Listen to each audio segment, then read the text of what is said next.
everybody, it's Christina from Redefine Creative, and I am back with a super quick and easy impactful layout.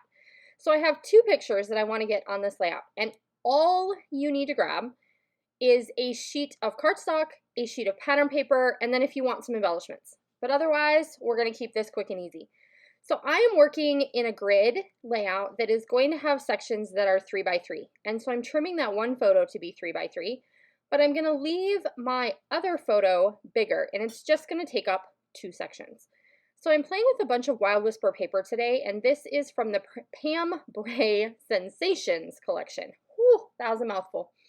So I'm going to take 3-inch strips and cut them into 3 by 3 blocks, and I only need like half of the pattern paper. The amount of pattern paper you're going to need is going to depend on how many photos you want to use. So you're not going to need a whole lot of pattern paper if you want to put a bunch of photos on this layout, and that is totally a-okay if you want your grid to be full of photos too. So then all I'm going to do is lay out those 3 by 3 squares and decide kind of where I want my photos to go. So that one bigger photo is going to take up 2 sections, and I am totally good with that. And I was trying to decide if I wanted it to lay on top of the grid or be part of the grid, and I decided it's going to be part. So I'm not going to have any squares in that section. And it's all going to go on this black cardstock that's really going to help that mixed media paper pop. So then I'm going to take the blade of my scissors and I'm just going to go around the edges of all of those blocks of pattern paper to kind of distress and rough up all of the edges. So once I have all of those roughed up, I took this layout to my sewing machine really quick and added just a little bit of stitching to most of the blocks. So I think I added it in 4 different blocks instead of all of them. And then I just am going to go ahead with a few embellishments. So this is really going to come together quickly, you guys. It doesn't take a lot and it looks really cool because you have that mixed media paper that you have cut into your blocks. So this is a really great strategy for these Wild Whisper packs that have all of this mixed media like backgrounds. It also works really well with some of the pattern papers like from Vicki Boutin because she creates a lot of these mixed media backgrounds that are already done for you. So you just taking that paper and cutting it up into blocks creates the foundation and the background for a really quick and easy layout, which is what this series is about. So how can we use those 15-minute periods of time to get some creating in every single day? So then I'm going to go ahead and just take some black thickers and I'm going to put my title completely contained kind of in this first block. So it's going to say Field Day Fun for my title because these 2 pictures are from one of Ty's field days at school, and their school kind of goes all out for field day. Like there's teams and mascots and big shield emblems, and it's kind of a big deal. So this is just kind of documenting that experience for him. So once I have that title done, I already have put a couple of die cuts I knew I wanted to use, and I have them kind of going on the diagonal through both of my photos. And then I'm just adding a bunch of these cork stars, and these are from the Redefine Creative shop. And they already have adhesive on the back, so that's another kind of like time-saving tip, I guess, is picking and using embellishments that already have the adhesive on there for you. So you really don't even have to worry about that part of putting the layout together.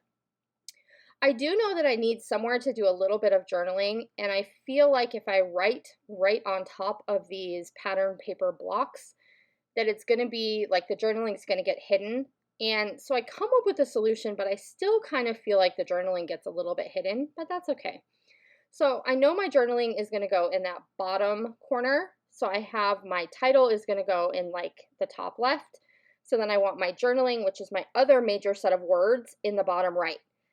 So it's going to be kind of sending you through the photos in the middle to get down to the journaling. And so that's just kind of like where I'm coming from. I'm putting together the layout itself. And that little die cut just wanted to like fight with me. I don't know what its deal was. It just was not happy going on that corner of the page. I took a couple phrases and just lined them up on the bottom edge of this photo. And I really like the look of creating a grid background and then like letting my embellishments kind of trail outside the blocks. So it's a very linear background, but then my embellishments kind of break through those boundaries, and I really like the way those 2 elements kind of combine together. So if you're somebody who tends to create a grid layout but then stick like specifically to the grid, I want to encourage you to try playing around with putting your embellishments, letting your embellishments trail outside the grid, because I feel like that just kind of creates a little bit different look. So this is where I'm working on that little journaling space for the bottom. I'm going to have that extend all the way over to the edge of the page. And then I want to go ahead and bring in a little cork star down there just to kind of keep everything consistent throughout the layout. That little like wooden texture paper is going to be where my journaling goes. And then I keep this little like white Tupperware container on my desk full of pieces of things that I have fussy cut. And so while we were doing like a Zoom scrapbooking day over the weekend in the Secret Not Secret Kit Club, I pulled out a bunch of things that I wanted to fussy cut. And I stuck them all in that little basket. So I've got all kinds of like tickets and Vicky Booten stars and all kinds of things in there.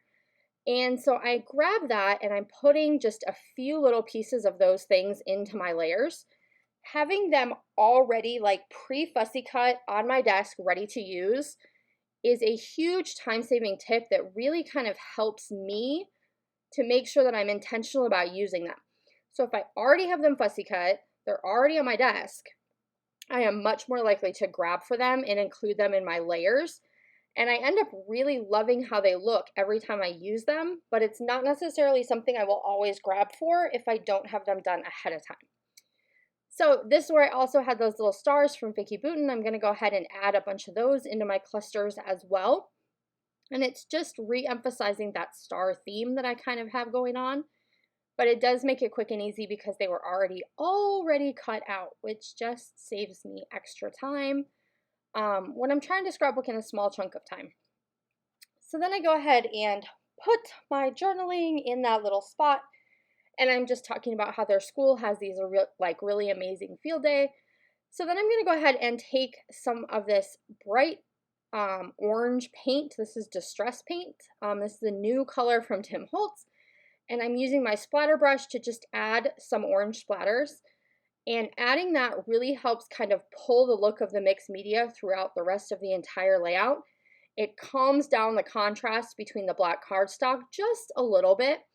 And I really like that kind of extra pop of color that it adds, especially because I use the orange thread on my stitching. So it just ties everything together. So that's going to do it for this one. So hopefully you will grab a piece of pattern paper and a piece of cardstock and get started making a fun grid. Bye guys!